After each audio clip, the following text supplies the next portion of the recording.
3 words. Say it, and I'm yours. Bear down, baby. That's all I needed to hear.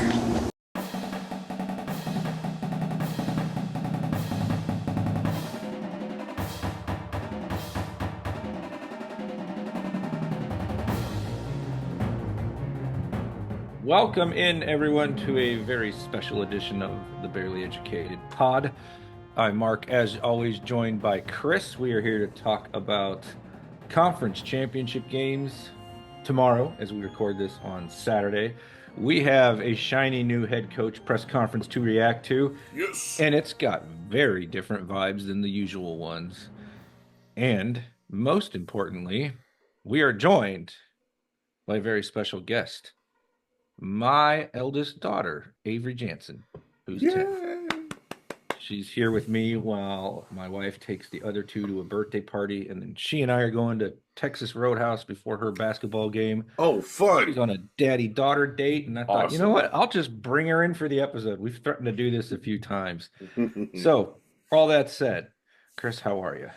Hey, man, like you said, different vibes in the press conference. So, as far as the Bears go, I'm feeling pretty good. Pretty good. And I want everyone to know I made him wake up for this. All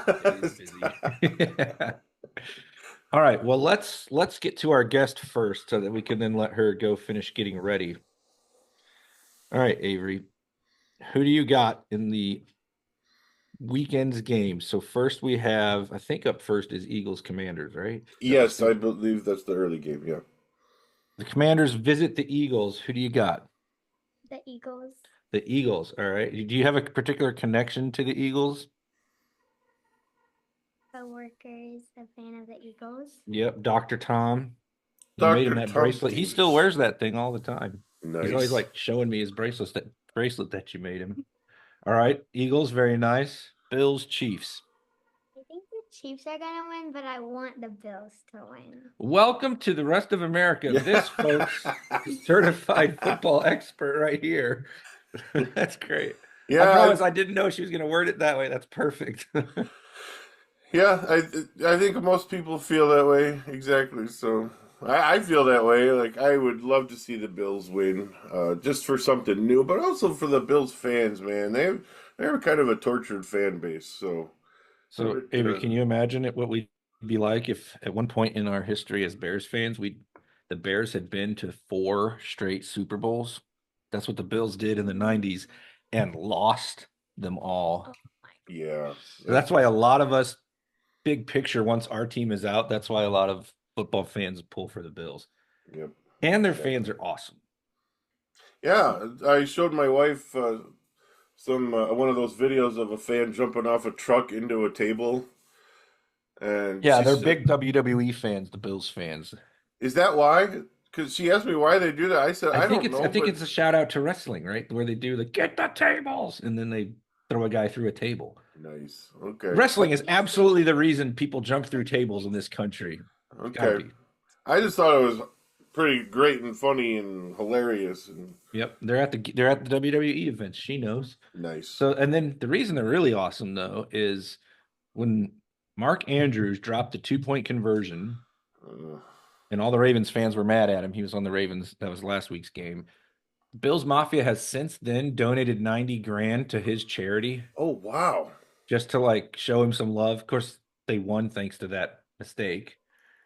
Right. But they're just really good about that. They do that all the time, I feel like, where they just ride this wave of charity, and it's such a cool fan base. So I am pulling for them as well, kiddo. And I think most of America is. So, Avery, who's your favorite team? The Bears. The Bears. Okay. The Bears. Whose fault is that? Yeah. And yet you love me anyway. What a powerful statement of childlike faith to grow up a Bears fan in the 2020s. That's got to be rough. We thought we had it rough. I was 5 when they won the Super Bowl in '85. Do you know that? They won one when I was Reagan's age, basically. I was 8. Yep. Yep. So maybe tell the audience, Avery, how Daddy reacted when the news of Ben Johnson being the next Bears coach broke. and then we'll let you get out of here. Well, I was doing something with McKenna, and I just heard you go, "Oh my God," or something like that, and he just like started yelling. I was like, "What? What is happening?" And he just kept yelling, and then he said, guess who they hired for the coach? And I was like, I don't know who. And then he said, the guy I wanted. I said Ben Johnson, and he said yes. And then I like that you knew that. That's Yes, that's great. I usually only yell about sports or anything really when I'm upset in a bad way. So me yelling in excitement is fairly rare these days. Mm-hmm. Yep. It's probably very similar to the listeners to when we broke the news while we were recording that Matt Eberflus had been fired. It's probably pretty analogous to that. Yes. Yeah, there was some yelling over here at our house too. Me and my youngest son, who's 17, we started yelling and dancing around the living room, and my 22-year-old son was over visiting, and he looked at us like we were nuts. But that was We are okay. nuts, Yeah. but that's we are okay. nuts. Yes, that's true. Yeah. I lied. I had one more question. For Okay. you. I did not tell her about this one at all. What so far has been the highlight of your time as a Bears fan? Like, what thing that the Bears have done has been like the best thing they've done? Well, for me, probably firing Matt Eberflus Yes. because of the reaction that I got when I did it. You know. Yeah, and mommy putting it on Facebook. Oh, Yep. I saw that. Yeah. Yeah. That was awesome. I wasn't sure if you were going to pick that or beating the Packers. Oh, yeah. That was a pretty funny moment in this house. So my Mhm. wife sits down to watch the end of the game. Last time she sat down to watch the end of a game, it was Commanders. Oh. And I look at her and she's like, if it gets tense or close, I'll go in the other room. Sure enough, when Bear's about to kick the field goal, she waltzes into the kitchen and watches it from there, as if to say, her in one specific seat is the problem. It's become a running joke. And there's more examples in the Commanders. There was like a UT game that they lost, Tennessee being hurt, sports Yeah. passion. Mhm. And she's like, it's me in this particular spot. I'm like, oh yeah, it's definitely how the world works. You know, Yeah, so we just for play sure. around with it. Mhm. All right, Avery, go finish getting ready for basketball. Thanks Thanks for for joining joining us, Avery. That was fun. Well All right. done, sir. Well done. Yes. Teaching your daughter patience and perseverance. Oh, I see. Okay. In the face of adversity. That's right. Over and over and over. Yeah. But not anymore, my friend. That's right. That's right. All right, let's just wrap the conference games up with a bow so we can rant about Ben Johnson and our Okay. Sounds crush good. on him the rest of the episode. Mhm. Eagles, Commanders, ×3. I believe they split the season series. Mm. So it's always fun, I think, on a certain level when you get one of those ultra rematches, two divisional foes. Eagles favored by 6. Mm. I was a little surprised at how high that was. Maybe Buddy Brian can What are you, get in the group chat and tell us what we're supposed to do with that. No, I'm kidding. I don't gamble. But if I was to be a betting man, I'd probably take Washington in the points. But picking it outright, I just think the Philly line of scrimmage dominance is going to be too much. And I agree. This is all predicated on Jalen Hurts looking like he's still a functional quarterback and not A, dealing with a knee injury, and B, half concussed still because he hasn't really looked sharp. So if he's terrible, all bets are off. But for now, I'm definitely going to pick the Eagles. And I think the Washington Magic runs its course here. But I'm also biased because I'm sick of that story. Yeah, I know. I feel the same way, and I thought And it's it was not gonna Jaden happen. Daniels' fault, but he's why. Yeah, that's a good way to put it. I have nothing against Jaden Daniels personally as a player, but just the narratives that are coming out about it. Oh, it looks like the Bears picked the wrong quarterback again. Like, okay, first of all, rookie year. Remember CJ Stroud last year. Second of all, why can't they both be great when it's all said If and you done? just looked at the raw numbers and Jaden Daniels wasn't in the class, you would call Caleb Williams a top 5-ish rookie season. Absolutely. Now, it was up and down like crazy, and it requires a lot of context to try to Mhm. figure out those numbers. And there were definitely stretches where you're like, what is he seeing? What is he doing? Why isn't he throwing it? And then you go, yeah, and 3 OCs, 2 HCs, and a partridge in a pear tree later. pretty easy to contextualize. I think they're both going to be good, and I wish that was just the story. Yeah. But it's not. And as a fan of the Bears, I don't know if I can handle 2 weeks of over-the-top Jane Daniels stuff in the build-up. Yeah. And the winner of this Right. game is going to get clobbered by the winner of the other one anyway. Yeah. Yeah. I'm just going to put that one out there. But so there's some emotional connection here for me is what I'm getting at. But I still think when you try to just analyze it, Philly's lines are so good.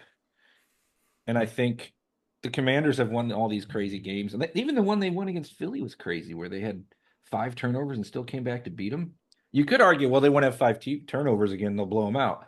But I think it's more likely that Philly grinds this game out on the ground and dominates on the line of scrimmage. So normally I picked a team that I like the QB and the coach better. And I am not doing that here because I think the lines are that good on Philly. Yeah.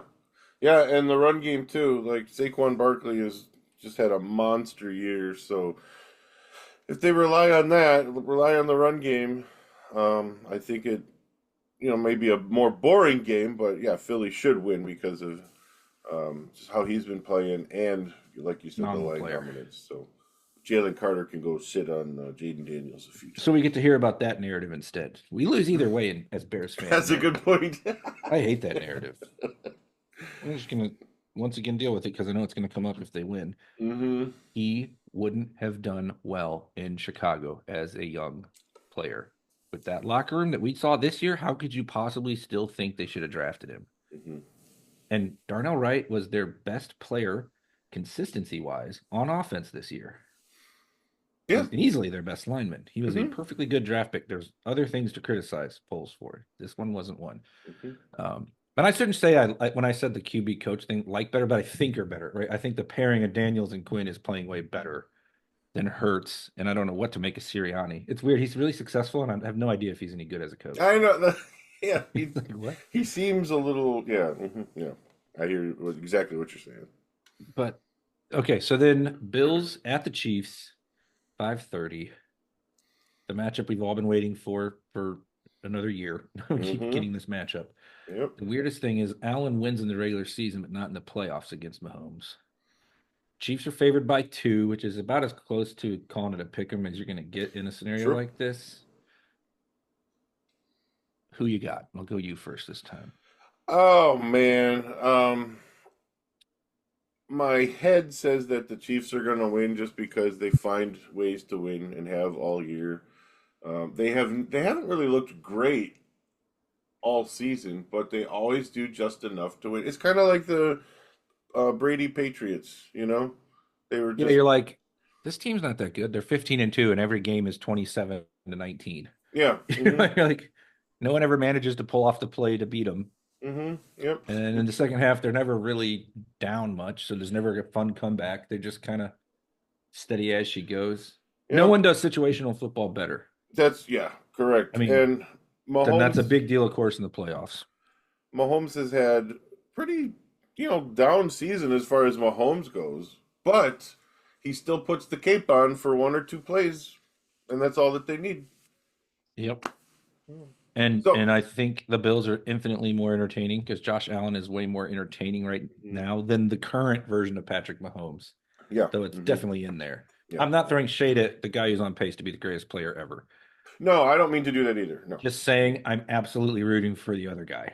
Right. But I also almost always will pick, once my team is out in a given sport, more championships for more stars. Mm-hmm. So, like, if you're in a scenario where it's a repeat like this versus, dude, this all-time great talent doesn't have a ring yet, I want him to get a ring for whatever Hall of Fame purposes and so forth, I will, if it was Lamar Jackson, I'd be rooting for Lamar Jackson. Right. Yeah. Same. And it's not just hating the Chiefs, it's I want new things. Mm-hmm. But I can also appreciate greatness when I see it. Mm-hmm. And so I will be rooting for the Bills. But I said it last year, you pick the Chiefs until somebody finally beats them. Mm-hmm. Yeah. And probably the biggest oh, sorry, go ahead. I would say probably the biggest reason I don't want the Chiefs to win is I don't want Matt Nagy to get another ring, man. Come on. Funny. He just keeps piling them up doing. I know. You're not really sure what. So, I don't have that much animosity towards him, What I think is interesting is, Just and this sort of, frustrating. well, we'll get to my next point. Before I say that, the Chiefs defense is also awesome and probably Yes. doesn't get quite enough credit, although I think it maybe Agreed. has this year finally because it was clear.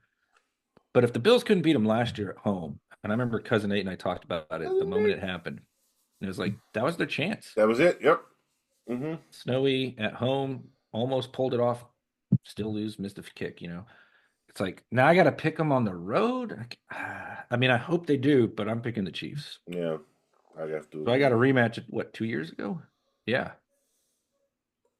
we got In the Chiefs Eagles rematch if that's Oh, how it that's right. goes. Yeah, I thought. Yeah. Mm-hmm. Which was Jalen Hurts putting up an all timer actually in that game. Yeah, that was a great game. Philly's defense kind of just got pushed around in the second half. Yeah. It's weird. That was what his second year. It doesn't feel like we have that Jalen Hurts right now. And again, Mm, we talked about it with the injuries, but I don't know. I think in that scenario, with any scenario, you're probably looking at the three-peat finally happening. Like I think the Bills are more likely to beat them than anybody else, yeah, and I think the AFC winner wins it. I All agree. right. So one of the interesting things about all this is a segue to the other big topic before I head to the steakhouse. Oh, yes. One of the great advantages of the Chiefs is the impatience of the NFL, as they don't keep not having their coordinators poached. There is already only one head coaching opening left. Hmm. Boy, that went As of fast. last night, Carroll to the Raiders, Liam Cohen to the Jaguars, and a story that's going to be wonderful to read the ins and outs of one day. Somebody's working on that, Mm-hmm. right? Obviously, the Bears hired Ben Johnson. That was the second domino to fall. So you go Vrabel, Ben Johnson. Who was third? Was it Glenn to the Jets? I think it was Glenn. Yeah. Mm-hmm. Yeah. And then the other ones I just mentioned, and you're down to only the Saints left. It's like, I mean, doesn't sound like they're interviewing Matt Nagy. More importantly, doesn't sound like for the Chiefs, doesn't sound like they're interviewing Steve Spagnuolo. And one of the reasons I think the Chiefs keep retaining the coordinators is teams are usually not good about waiting till someone's done with the Super Bowl. I think the only time I can remember it recently was Kevin O'Connell getting the Vikings job. Mm-hmm. I think the Bears would have done it for Ben Johnson, but I can't help but wonder, like, man, is that actually play into their hand? How many coaching candidates that have an interview are still playing? Mm. Joe Brady? And Yeah. did Cliff Kingsbury actually interview anywhere? Maybe the Saints are interested in him. Yeah, that could be. That could be. Nobody I on could see the that. Eagles staff. Oh, Kellen Moore. No, Kellen Moore's on the Eagles. He's looked at too. So it'll be interesting to see if the Saints go with anybody from one of those Yeah. teams. But I just couldn't help but think, man, almost everybody went ahead and filled their jobs before even the conference championships. Mm-hmm. So even though the league pushed it back, it can stand, I think it's still an issue. They may have to just legislate you can't do it till after the Super Bowl to make it fair. Then they don't Yeah. want to wait that long. But then, how would the Bears get criticized for moving too fast and moving too slow at the same time on a How coaching big search? would the net be? Yeah, I think another thing about the Chiefs coaches not getting poached, both Nagy and Spagnuolo were head coaches, and it Yeah, that's didn't true. Big part of didn't it. go great. So Especially Spags. I think Nagy will get yes, another chance someday. probably. But right now, he still has the same problem he had when the Bears hired him that we kind of minimized to our detriment. He doesn't really call the plays. Hmm. That's what's awesome about Ben Johnson, among other things. Right. And now we finally are to the part that matters most to people. So sorry. How Ben did you feel Johnson, my about the friend. press conference? I don't think I even need to ask, but let's do it, man. We already talked about how excited we were for the hire. Then he gets up in front of the media on Wednesday. And what did you think? Oh, never heard a new Bears coach talk like that. I mean, Yeah. he used complete sentences, No but hits, no answered acronyms. and yeah, no acronyms. Answered every question with real answers. Was I don't maybe this wasn't in the press conference. Maybe it was when he just kind of talked to the workers all in Hallis Hall. But he said this is going to be hard work. Like it's not a yeah we're going to come in and do this and this and we're going to win. He's like no. He acknowledges that there are still things that need to happen to get the team ready. But he talked about how they're going to do it. And so I was so impressed.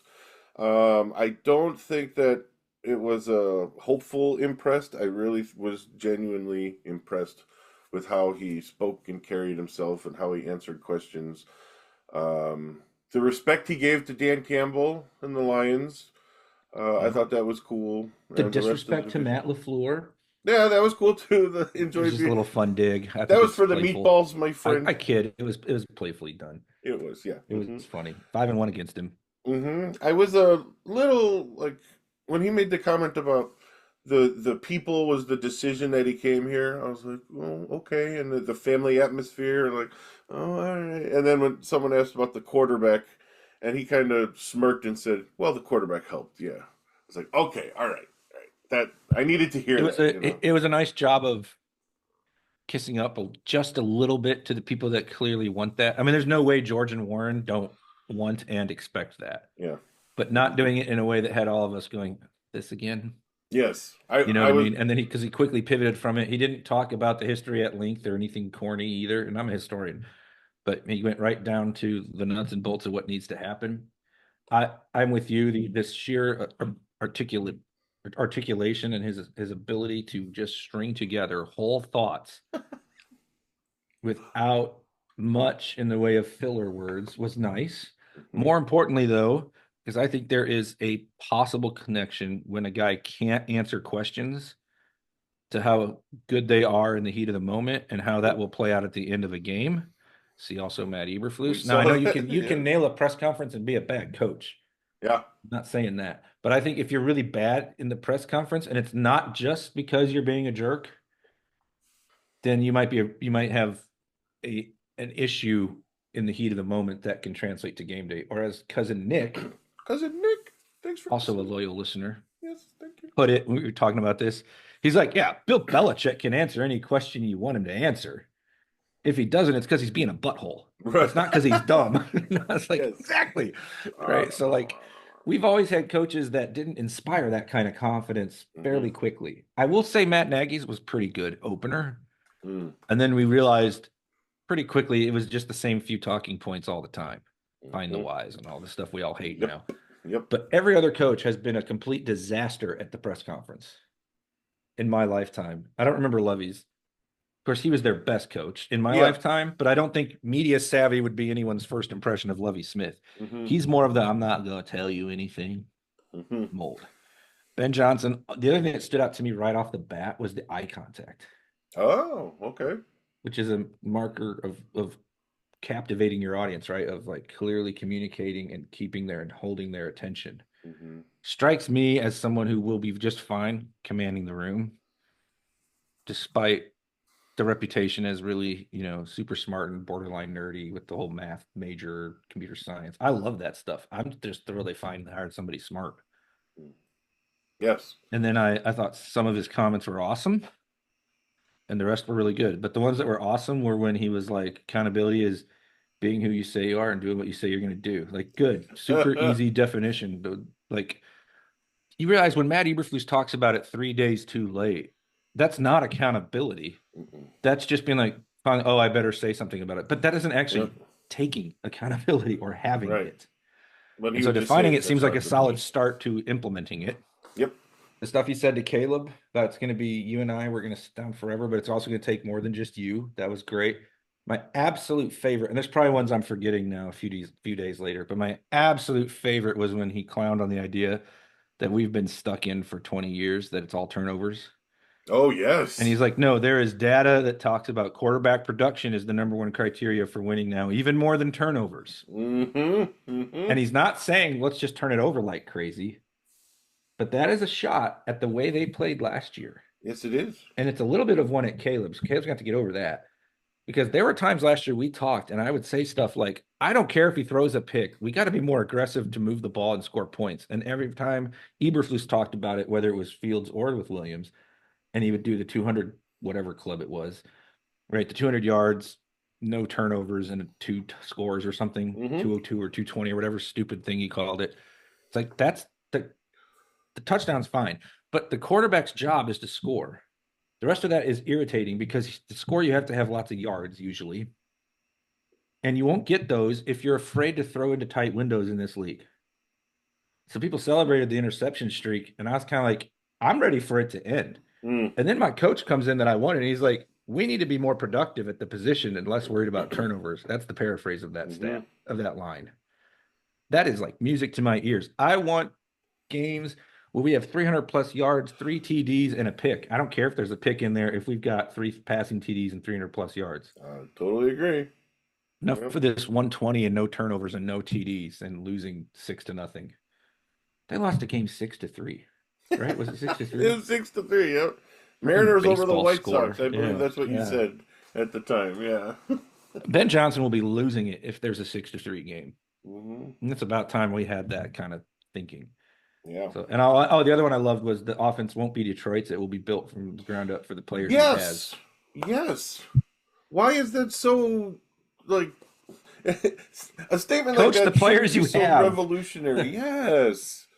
Yeah, I know I've made the comparison to me as a band director, picking music that'll, fit to the players that I have. Why is that such a revolutionary new concept among coaches? The trait amongst coaches of stubbornness. I mean, if you actually were to try to from our perch several years later now, point specifically to Matt Nagy's greatest flaw, it's not communication. That might be Eberflus's, or quick thinking, which that's also Eberflus's, or not knowing English, which is also Eberflus's, or being outdated on the offense. No, that's not Nagy. That would be Eberflus. I'll quit. It's probably stubbornness. Yeah. He could never tailor the offense to Mitch or Fields. Right. So hearing that the coach is already talking about doing the offense, building the offense specifically to the players that's music to my ears. Yeah. I'm glad he's saying that and thinking that way. I just still don't understand. But it must be stubbornness. Yeah, that must be exactly what it is. On a certain level, it's embarrassing that we're that excited about something that simple. But I bet a lot of fan bases can relate to that. Yeah, because most coaches seem to be that way, the stubborn way, not the see what I have and use that. Yeah. And so no one's saying they're gonna. I mean, he said they're gonna try to win right away. That's good, but none of us are saying this is a roster ready for all of that. We know they need to fix the O-line. We know they need another piece on the D-line. We know this is not a finished product, but we all also know, and he said this essentially, they have more talent than they showed with the win-loss record last year. I mean, I know you are your record, but absolutely. I think we all agree 5 wins was hugely disappointing. Yes. And obviously the 10-game losing streak and getting all the things that happened that we don't need to relitigate. So he's not wrong about the roster being better. I'm excited for some of the young players that need a more, cerebral plus accountable approach.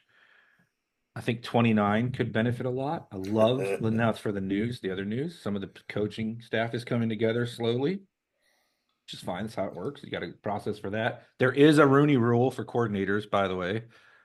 But Al Harris coming over from Dallas.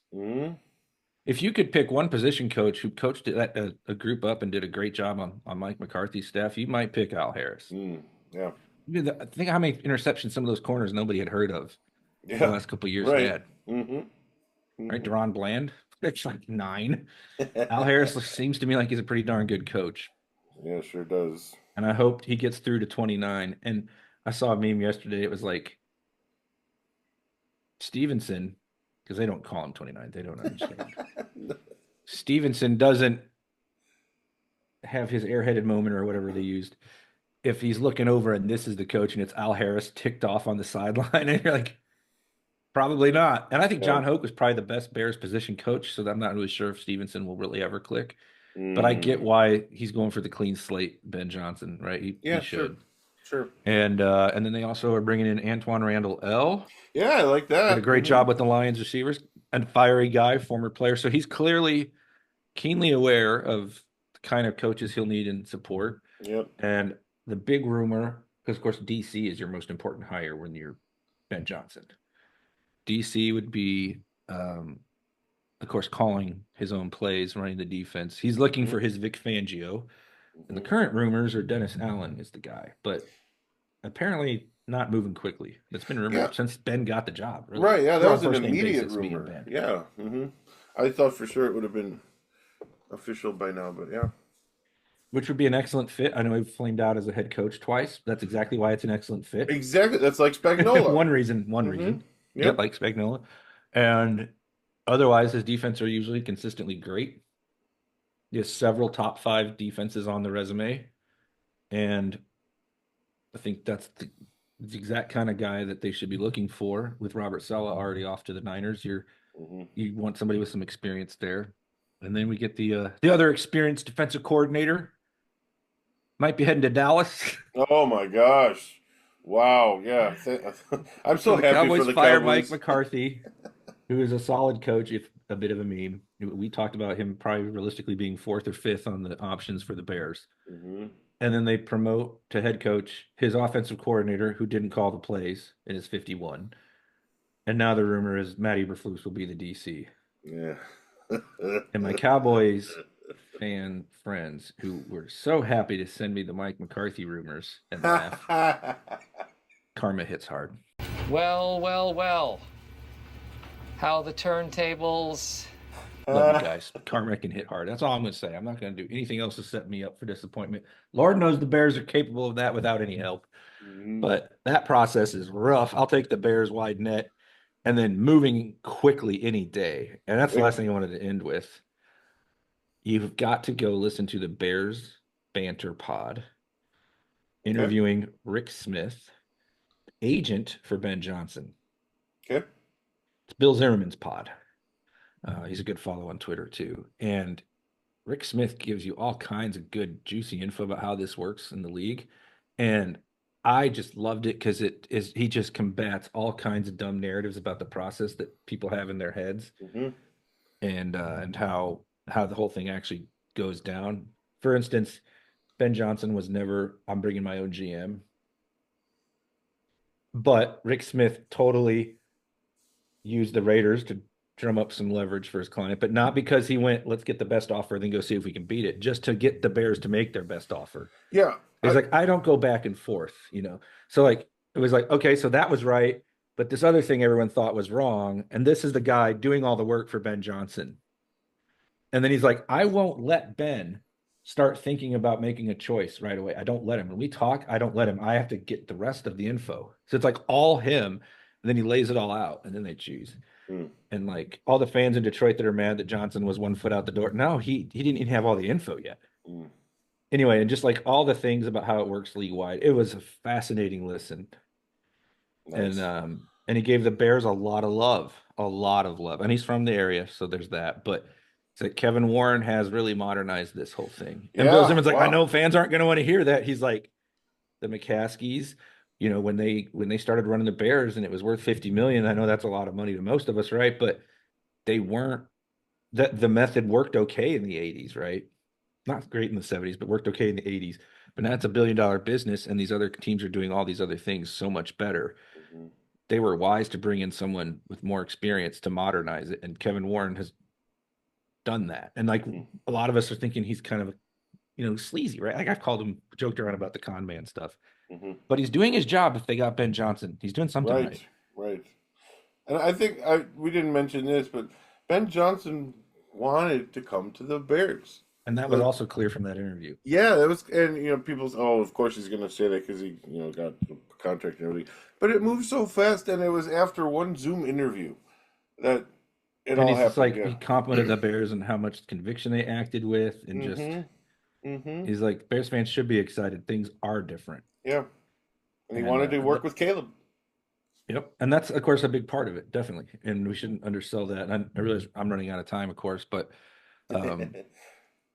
So some of the stuff we thought all along was true, and that interview pointed out some of the procedural things that are misunderstood, and it was just very educational and really interesting all at the same time. Mm-hmm. And definitely think everyone should. Anyone interested enough in the Bears to listen should go listen to that because it's great stuff. Cool, yeah, sounds good. I will definitely check it out. Go Bills! Save us from the Chiefs. All right. All right, my friend, let me wrap it up so you can take your daughter out for a nice, yummy steak lunch. Yes, sir. So, thanks, everyone, for listening to this episode of Thanks, Avery, for joining. And thank Avery for joining. Thank you, Avery. That was nice having you on the show. Jump back on anytime. Okay, I'll tell her. Yeah. Find us on the socials at @barely_educated. Email us at bearlyeducatedpod@gmail.com. Join our honor roll for $3 a month at buymeacoffee.com/barely_educated. We will talk to you probably before the Super Bowl and catch up on any more Bears coaching additions and news. Until then, take care. Enjoy the great football this weekend. Talk to you next time. Bear down. Bear down, baby. The Bears. I love the Bears.